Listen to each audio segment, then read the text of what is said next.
Hey guys, Luke here, and I thought I'd make a quick video about waxing your strapless kiteboard. So I've been doing a lot of strapless riding, and I like to use wax on my strapless boards. You can use a full deck grip, and that's a matter of preference, but this video I thought I'd just talk a little bit about how you can wax your board and some of the things you can do. So first off, when choosing to wax your strapless board, you have to choose the wax. And so what we've got here is, you can see wax is graded as a temperature. So we've got a warm, a cool to warm, cool to mid-warm, and tropic. And so you can see this one's 14 to 23 degrees. If we put this like this, then it goes 18 to 26 degrees, or 21 to 29. And so what that's doing is, the warmer wax is actually harder, so it doesn't melt off your board and it stays a good consistency on your board, nice and sticky. And the cooler wax is a lot softer, so that in colder water it still stays nice and soft. Now you can even get cold water and tropic, you can even, the range is bigger than this, but really what you want to do is work out where you're going to be kiting and what temperature the water is. So today the water temperature is 19 degrees. But the air temperature is around about 26 degrees, and this is sort of one of the differences between surfing and kiting, is that when you're surfing, your board's submerged a lot, like it spends most of the time under the water, so the water keeps the wax at that temperature.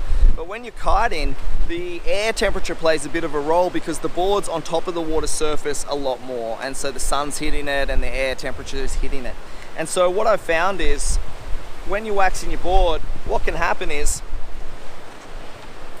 when you're riding, the front ball of your foot actually rubs this area out if your wax is too soft. And so eventually it just rubs it all away and you've got no wax under that front section of your foot. And so what I like to do for kiting is set the wax in two ways. One is to sort of create a base layer on your board first. So when you're first waxing, or when you've gone to a different climate and there's a different temperature, you can set the base a little bit harder, a little bit warmer than what you would normally be riding. So I could set the base at this sort of tropic. That's a harder wax, means I'm going to sort of keep a nice layer on the bottom, so I've always got some grip there. And then on top of that, as I'm waxing every day, I might go to a slightly cooler wax so it's a little more sticky. And the reason that you would have the stickiness is that when you're doing jumps and tricks and stuff, the board is kind of stuck to your feet a little more. It's easier to land things, and it's a lot of fun actually having sort of super sticky wax there, and the board comes with you a lot more.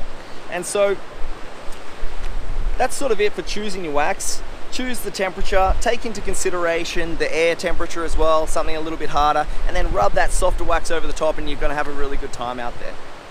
Then, to actually wax the board, I like to actually wax my entire board. And the reason that I do that is, for me, when I'm coming down after doing a jump or a trick, I don't always land perfectly, right? Sometimes my feet are up here, or I land anywhere on the board. Maybe you've got better technique and that's not a problem for you, but for me, I really need wax everywhere so that when I land, I know I'm not going to sort of do the splits off the front. Because some of my worst crashes are actually that, landing, front foot slips over the front of the board and down you go. Even though you landed on the board, you still didn't stick it, and it can hurt. So I like to wax all the way to the nose so that even if I land my front foot here, I've still got some grip under me. I also like to wax on the rails at the front to about here, and that's basically for grabbing, so you can grab the board and you've got it in your hand. Then, to actually apply the wax, so today I'm going to put on a little bit of a softer wax, like I said, as a bit of a top coat, so it's nice and sticky for the session out here. This is actually our first session back in Australia for the season. You can see it's setting up to be really good, so pretty excited to get out there. And then I like to just sort of hold it on a bit of an angle and just rub little circles.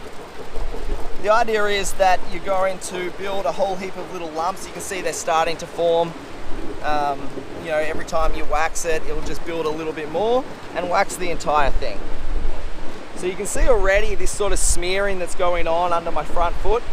That's probably because, it is quite warm here at the moment and the wax is already softening up a little bit. And I go all the way to the front and then down these rails as well a little bit. Sometimes it's even cool to, if you've got a little pieces of wax, just to put it in your pocket, so when you're out there you can rub it on if anywhere is missing. Look, that's about it for waxing your board. I hope that was helpful. stoked to hear that you're getting out there and riding strapless. It's heaps of fun, and let us know if you've got any other strapless videos that you'd like us to make. We'll get them made for you. So thanks again, and we'll see you in the next video.